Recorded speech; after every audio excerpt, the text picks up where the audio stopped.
দর্শক, আপনারা সকলেই জানেন যে জামাত ইসলামের একজন উজ্জ্বল নক্ষত্র যাকে বলা হয় রয়েছে, সেটি হচ্ছে মিজানুর রহমান আজহারী।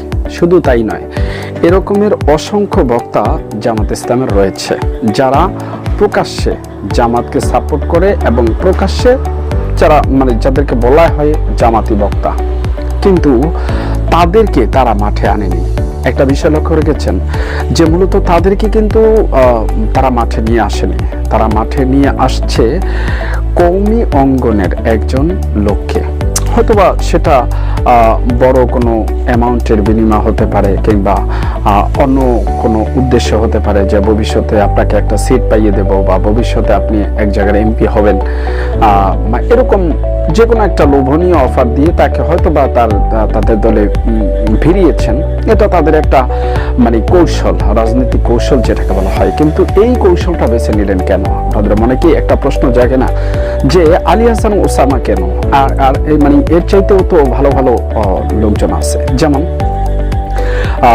আল্লামা মামুনুল হক। তাকে বাছাই করলেন কেন? কারণ মামুনুল হক বিক্রি হওয়ার মতো, বা মামুনুল হকের যে সকল কার্যক্রম ইতিমধ্যে আমরা দেখেছি, বিশেষ করে যে সকল ফোন কল রয়েছে এবং 501-এর যে সমস্ত ঘটনা রয়েছে, এগুলো আমরা বলতে চাই না, কিন্তু বর্তমানে কিছু কিছু কথা না বললে একেবারে নয়। সে কারণে কিছু কিছু কথা বলতে হচ্ছে যে আল্লামা মামুনুল হক এবং আলী হাসান ওসামা, এই দুইজন আলেমকে যখন জামাত ইসলাম তাদের দলে ভিড়াতে পেরেছে, তার মানে জামাত ইসলাম সাকসেস। আর সেটা কি? যে কওমি অঙ্গনটাকে ভেঙে দেওয়া। ঠিক আছে, যাদেরকে আকাবির মনে করতেন এই আল্লামা মামুনুল হক কিংবা এই আলী হাসান ওসামা, আজকে তাদের বিরুদ্ধেই তাদেরকে লেলিয়ে দিয়েছে জামাত ইসলাম। এটাই তাদের একটা রাজনৈতিক কৌশল বলেন বা উপকৌশল বলেন, যাই বলেন না কেন, এটাই বাস্তবতা। কারণ জামাত ইসলাম আগে থেকেই ভালো করে জানে যে কোন জায়গাটাতে আঘাত করলে বাংলাদেশের বেশিরভাগ মানুষ হচ্ছে ধর্মভীরু, এবং যারা আল্লাহ এবং আল্লাহ রাসূলকে সন্তুষ্ট রাখার জন্য যে সকল কাজ, সব ধরনের কাজ করতে প্রস্তুত।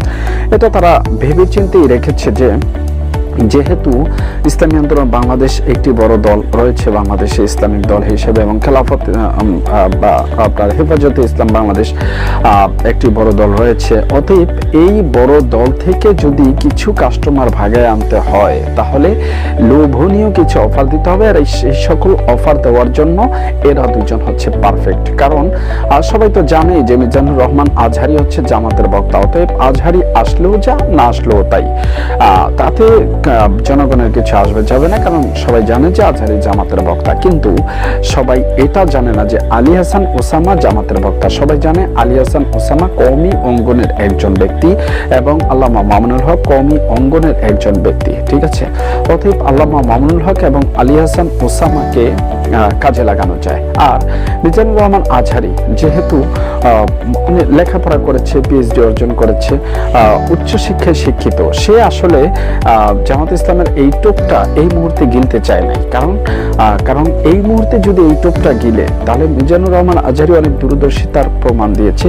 সেটা হচ্ছে এই মুহূর্তে যদি সে এই রাজনৈতিক টোপটা গিলে এবং ময়দানে চলে আসে, তাহলে ফ্যাসিস্ট পরবর্তী যে সময়টা, এই সময়ে সে ক্ষমতায় এসেছে বলে একটা এই সময় স্যাটিসফাই হয়ে মাঠে নেমেছে এসেছে বলে অনেকের একটা ধারণা থাকতে পারে। এবং তার সাথে সাথে বিশেষ করে আওয়ামী ঘরানার যে সমস্ত অনেক লোকেরা আছে যারা মিজানুর রহমান আজহারীর বক্তব্যকে খুব পছন্দ করে বা রেসপেক্ট করে, তারা মিজানুর রহমান আজহারীর বিরুদ্ধে চলে যেতে পারে। এই চিন্তাধারা থেকে নিজের দর্শকদেরকে ধরে রাখার জন্য, নিজের অনুসারীদেরকে ধরে রাখার জন্য সে মূলত একটা কাজ করছে। যাই হোক, এটা ভালো উদ্যোগ যে সরাসরি ফেস না হয়, কারণ একটা সময় যদি কখনো আওয়ামী লীগ ফিরে আসে, তাহলে আবার এদের পুনরায় বিচার হবে, সেই বিচার থেকে যেন সে বাঁচতে পারে। এরকম একটা যে কোনো যা কিছু হোক, এরকম একটা ভেবে চিন্তে সে আসে নাই। কিন্তু টুপটা গিলে ফেলেছে মিজানুর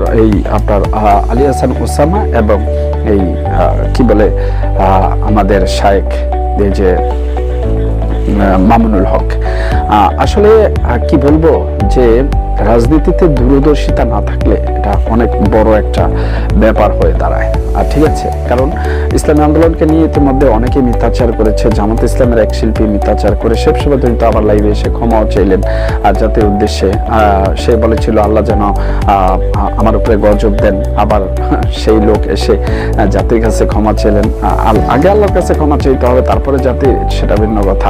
কিন্তু এভাবে জামাত ইসলামী টেকনিক্যালি যে কাজগুলো করছে, এই কাজগুলা কওমি অঙ্গনের লোকেরা আসলে ধরতে পারতেছে না এখন পর্যন্ত যে জামাত মূলত কি চাচ্ছে।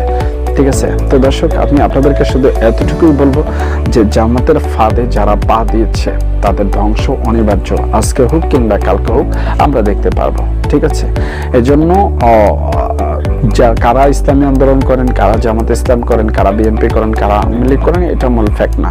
ফ্যাক্ট হচ্ছে যে আলী হাসান, ওসামা কিংবা মামুনুল হক এদের মতো ব্যক্তিরা যখন বিক্রি হয়ে যায় তখন আর আমাদের বলার মতো কিছু থাকে না। আজকের মতো এখানে বিদায় নিচ্ছি। ধন্যবাদ সকলকে, দেখা হবে অন্য কোনো ভিডিও।